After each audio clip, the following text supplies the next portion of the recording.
Assalamualaikum warahmatullahi wabarakatuh. Hello guys, good morning. I'm Ina Noviana, student number 101. Here I will explain about direct and indirect feedback on students' writing. Attitudes and approach towards student error have been a source of debate among second language acquisition or SLA and second language writing scholars for more than 2 decades. The debate has ranged from calls for correction of all student error to prevent fossilization to a preference for selective correction that focus on pattern of error that can be addressed productively to recommendation that all error correction be eliminated because it is unnecessary, ineffective, and even counterproductive. The issue of error treatment, including error analysis, feedback, and instruction, is especially salient in the case of second language writing classes for 2 reasons. First, despite a disagreement on other points surrounding error correction, there is a fair amount of agreement among research on 2 counts. The first, that accuracy in writing matters to academic and professional audience, and the obvious second language error may stigmatize writer in some contexts, and that second language student writers themselves claim to need and value error feedback from their instructor. On this part, I will compare the different types of error feedback.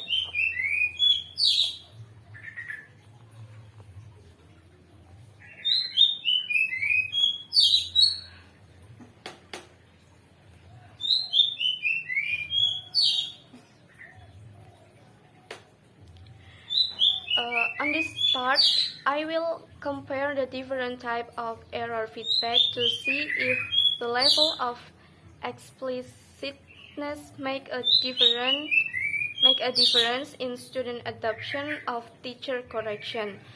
One important dichotomy is the distinction between direct and indirect feedback.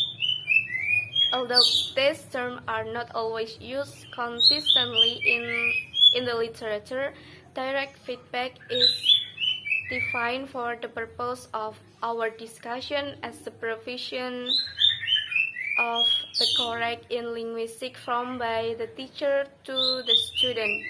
Direct feedback may make various forms, including crossing out an unnecessary word, phrase, or morpheme, interesting a missing word or morpheme, or writing the correct word of or form near the erroneous form, e.g. above it or in the margin. Indirect feedback occurs when the teacher indicates in some way that an error has been made by means of an underlined circle, code, or the mark, but does not provide the correct form, leaving the student to solve the problem that has been called to his or her attention.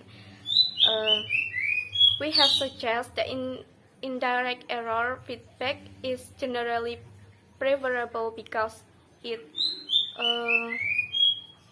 forces students to engage in guide learning and problem solving, and help them build skill as independent self-editors.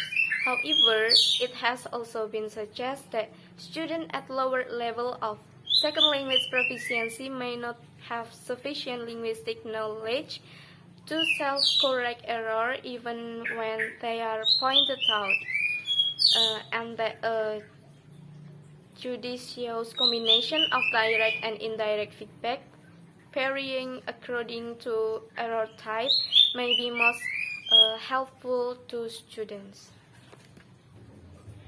Few studies have directly considered the effect of direct and indirect feedback, and their findings have been conflicting. Lalande in 1982 reported that students who received indirect feedback reduced their error over time, whereas those who received direct feedback did, did not. In contrast, Rob, Ross, and Shortstreet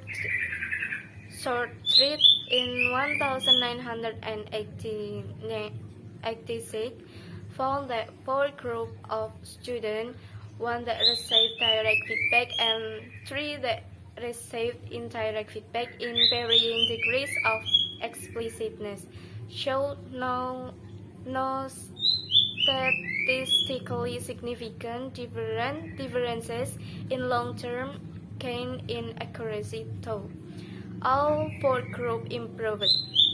Nonetheless, they claim that indirect feedback is more helpful because it engages students in a reflective learning process, has intuitive appeal. Further, it is relatively easier and faster for teachers to simply underline or circle errors than to note the correct form. Thank you. Wassalamualaikum warahmatullahi wabarakatuh.